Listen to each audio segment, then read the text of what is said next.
Salut à tous, bienvenue dans cette nouvelle vidéo. Exercice 15. Énoncé. Soit A, un anneau commutatif unitaire.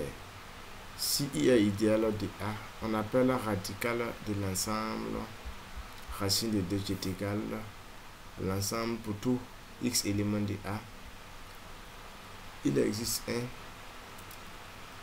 petit n supérieur ou égal à 1 tel que x à la puissance n est élément de I.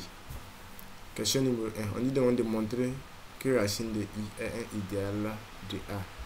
Question 2. Soit x et y, deux idéaux de A, et P supérieur ou égal à 1. On dit de montrer que racine de I fois J égale à racine de I inter J, qui est égal à racine de I inter racine de J.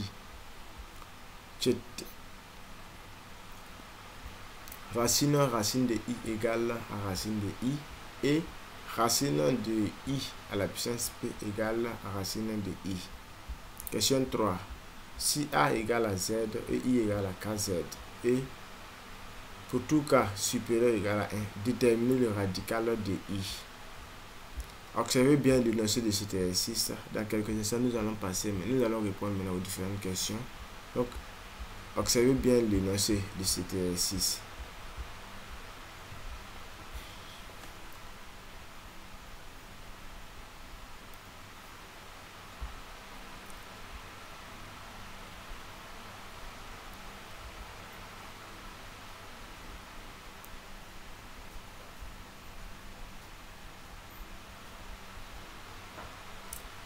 Nous allons passer maintenant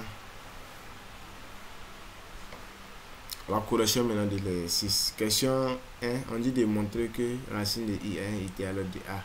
Pour montrer que racine de I est un idéal de A, on va d'abord montrer que racine de I minus de la racine de I minus de la loi plus est un sous-groupe de A+. Voilà, de A+. Pour montrer que la racine de I plus est un sous-groupe, il y a plusieurs méthodes aussi pour montrer que la racine de I est un sous-groupe.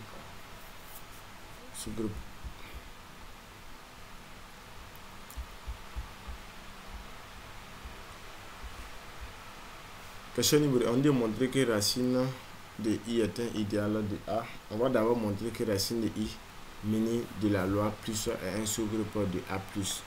En effet, on sait que 0 est élément de racine de I, puisque racine de I est inclus dans racine de I. Voilà, si on prend pour un élément, un comme ça, un élément de racine de I et un élément de I, car 1 à la puissance n égale à 1. Donc on peut dire que I est inclus dans racine de I. De plus, si x dans racine de I, alors moins x à la puissance n égale à moins 1 à la puissance n fois x à la puissance n, qui appartient à la racine de I, puisque x à la puissance n est élément de la I.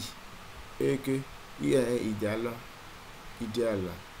Prenons maintenant deux éléments, x, y élément de I et n, m élément de grand N, tel que x à la puissance n est élément de I et y à la puissance m est élément de I. Alors, par la formule du binôme que l'on peut appliquer dans l'anneau commutatif, on a x plus y à la puissance n plus m égale à somme de k allant de 0 à n plus m, combinaison de k dans m plus n fois x à la puissance k fois y à la puissance n plus m moins k. Ça, c'est la formule de binôme de Newton. Voilà. Or, si k est inférieur à n, alors n plus m moins k est supérieur ou égal à m. Et donc, y à la puissance n plus m moins k est élément de I, ce qui entraîne que x à la puissance k fois y à la puissance n plus m moins k est élément de I. Si k est supérieur ou égal à n, cette fois x à la puissance k est élément de I. Et donc, x à la puissance k fois y à la puissance n plus m moins k est élément de I. Donc, I plus étant un sous-groupe de A+, on en déduit que x plus y à la puissance n plus m est élément de I. C'est-à-dire que x plus y là est élément de racine de i. Donc finalement, prouvons que pour l'autre là, petit a élément de grand A et x élément de racine de i, alors a fois x égale la racine de i, soit n supérieur ou égal à 0, tel que x à la puissance n là est élément de i, alors a fois x à la puissance n égale à a à la puissance n fois x à la puissance n qui est élément de i. Ce qui prouve maintenant le résultat, ce qui prouve que racine de i est un idéal de a. Donc je répète, pour montrer que i est un idéal de racine de i est un idéal de a, on va d'abord montrer d'abord que racine de i muni de la loi plus la 1 sous-groupe de a plus, et après maintenant on va montrer maintenant que racine de i là est inclus dans l'autre là. On prend un élément dans la loi et un x dans racine de i. On va montrer maintenant que a fois x est inclus dans i, c'est tout. Donc c'est à ce niveau, on a pris un petit a dans la loi a et un x dans racine de i. Alors on va montrer maintenant si x fois a là est élément de racine de i, ce qui implique que x fois a aussi est élément de i. Donc on a démontré ça ici. Donc on a a fois x à la puissance n égale à la puissance n fois x à la puissance n qui est élément de i. Donc ce qui prouve maintenant que a fois x est élément de racine de i qui est élément de i. Donc ce qui prouve maintenant que a racine de 2 est un idéal de a. On va passer maintenant à la question numéro 2. On va passer à la question numéro 2.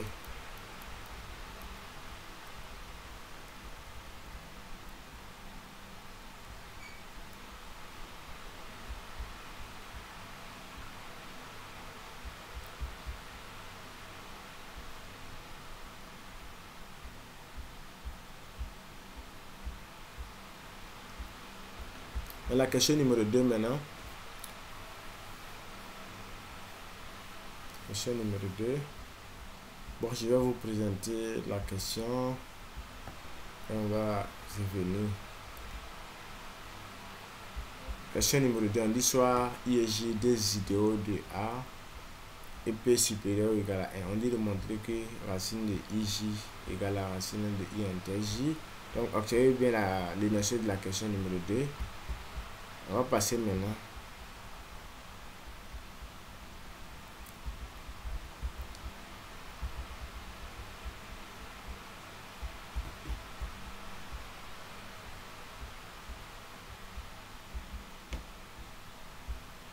la question numéro 2. On dit soit x élément de racine de i fois j, il existe un n supérieur ou égal à 1 tel que x à la puissance n là est élément de j fois et i fois j, c'est-à-dire x à la puissance n là égale la somme de k allant de k ak fois bk avec ak élément de i et bk élément de j. Alors x à la puissance n est élément de i, puisque i est un idéal et x à la puissance n égale à ab, a est élément de i, et de même x à la puissance n est élément de j. On utilise en fait que i fois j est inclus dans i inter j, ainsi x est élément de racine de i inter j.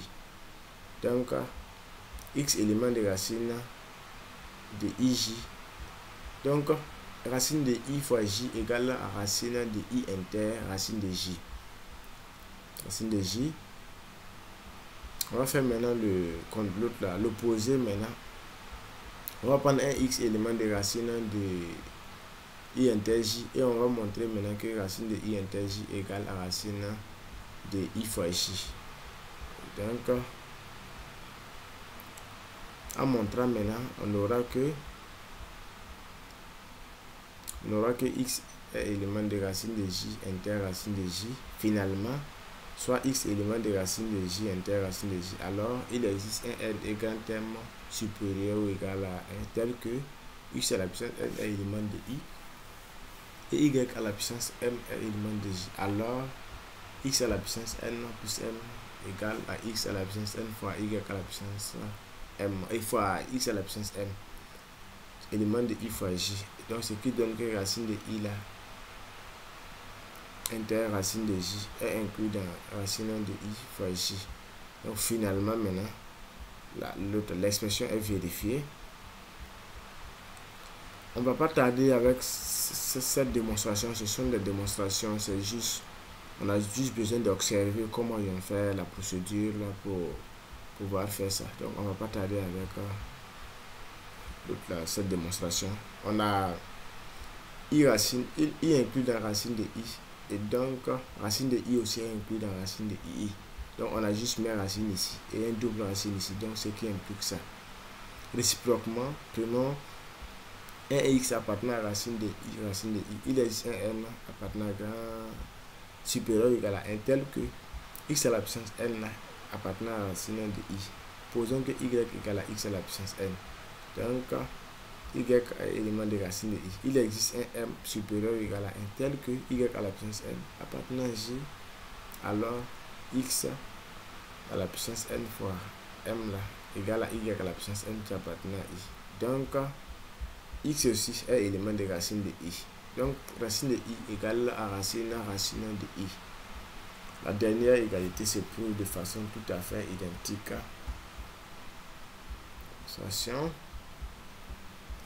Observez les démonstrations. Ce sont des démonstrations. On observe seulement et vous l'autre là, vous verrez la logique. C'est pas compliqué. Pas du tout compliqué. Essayez de voir un peu les démonstrations et vous allez voir la logique. Merci à tous d'avoir suivi la vidéo. À la prochaine.